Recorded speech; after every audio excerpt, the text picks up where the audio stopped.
قدرمنو مسلمانانو ورونو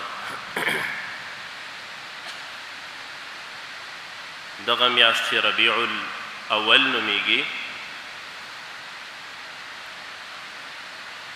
دې کې خو یو د نبی کریم صلی الله علیه وسلم پیدایش رامنځته شوی دی. نبی کریم صلی الله علیه وسلم په همدغه میاشت کې دنیا ته راغلی و. د دې میاشتې نهم تاریخ و او یا مشهور قول دا دی چې 12 تاریخ و او د دوشنبې ورځ وه. د اسلام یو عظیمه پیښه په دې میاشت کې د نبی کریم صلی الله علیه وسلم د هجرت وه. رسول الله صلی الله علیه وسلم 40 کلنۍ کې پیغمبر شو. نبی کریم صلی الله علیه وسلم باندې لومړني آیتونه د سورة العلق 10مه سپاره کې چې کوم سورت دی اقرأ باسم ربک الذي خلق، دغه لومړني 15 آیتونه په جبل النور کې مکه مکرمه کې چې کعبه شریفې ته تقریبا یو 4 یا 15 کیلومترۍ کې یو غر پروت دی چې د نور غره په نوم باندې مشهور دی او غار حرا هم ورته وایي. په دغه غره سر کې یو اسمڅه کې نبی کریم صلی الله علیه وسلم په عبادت باندې بوخت و چې دغه 15 لومړني آیتونه په ده باندې رانازل شول. رسول الله صلی الله علیه وسلم پیغمبر جوړ شو. رسول الله صلی الله علیه وسلم د ټول بشریت دپاره نه تنها بشریت او انسانان بلکې د پیریانو دپاره هم الله عز وجل لارښوونکی راولیږه. نبی کریم صلی الله علیه وسلم لومړنۍ مرحله د دعوت وه. خلک به یې د الله عز وجل دین ته رابلل. قولوا لا اله الا الله تفلحوا، لا اله الا الله ووایئ کامیابې به شئ.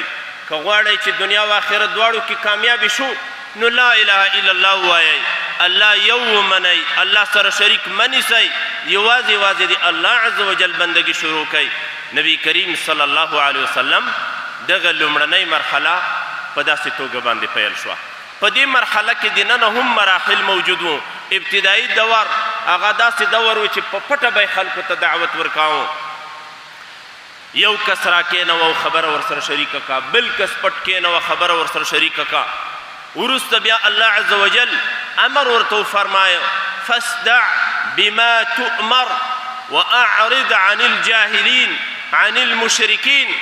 په څه باندې چې تا ته امر کیږي د الله پیغمبره هغه په ښکاره خلکو ته بیانوه. حضرت عمر فاروق رضی الله تعالی عنه غوندې شخصیت مسلمان شو نو اسلام ته بلنه هغه په ښکاره باندې شروع شوه. دغه لومړنۍ مرحله له کړاوونو ډکه وه، له ستونزو و مشکلاتو ډکه وه. کافرانو به نبی کریم صلی الله علیه وسلم ته په لاره کې اغزي اچول. کافرانو به نبی کریم صلی الله علیه وسلم لمانځه ته نه پرېښوده. صحابه کرام به یې وهل او ټکول. صحابه کرامو په بدنونو به یې د اور سرې سکروټې غورځولې. وسپنې به یې په اورونو باندې ګرمې کړې او د صحابه کرامو په سرونو به یې کېښودې. صحابه کرام به یې په سرو شګو کې کش کول. د صحابه کرامو په بدنونو به یې غټې غټې ډبرې کېښودې. صحابه کرامو ته به یې ځمکه وکندله او په ځمکه کې به یې صحابه کرام خښ کړل. بیا به یې په کاڼو باندې وویشتل، په شهادت به یې ورسول. صحابه کرام به یې په تورو و نیزو په شهادت باندې رسول. دغه 14 کلنه دوره دعوتي دوره وه، اسلام ته د بلنې دوره وه، خو ځکه ډېر مشکلات هم پکې موجود وو. نبی کریم صلی الله علیه وسلم به د صبر او زغم نه کار اخیست. صحابه کرامو ته به یې د صبر او زغم تلقین کاو. د الله لخوا به آیتونه هم دا راتلل تاسو به صبر کوئ آن تر دې پورې چې د الله عز وجل حکم تاسو ته راشي، د جهاد امر درته راشي، صبر نه به کار اخلي. د مشرکانو وحشتونه اوج ته ورسېدل. نبی کریم صلی الله علیه وسلم په دې باندې مجبور شو چې هجرت وکوي.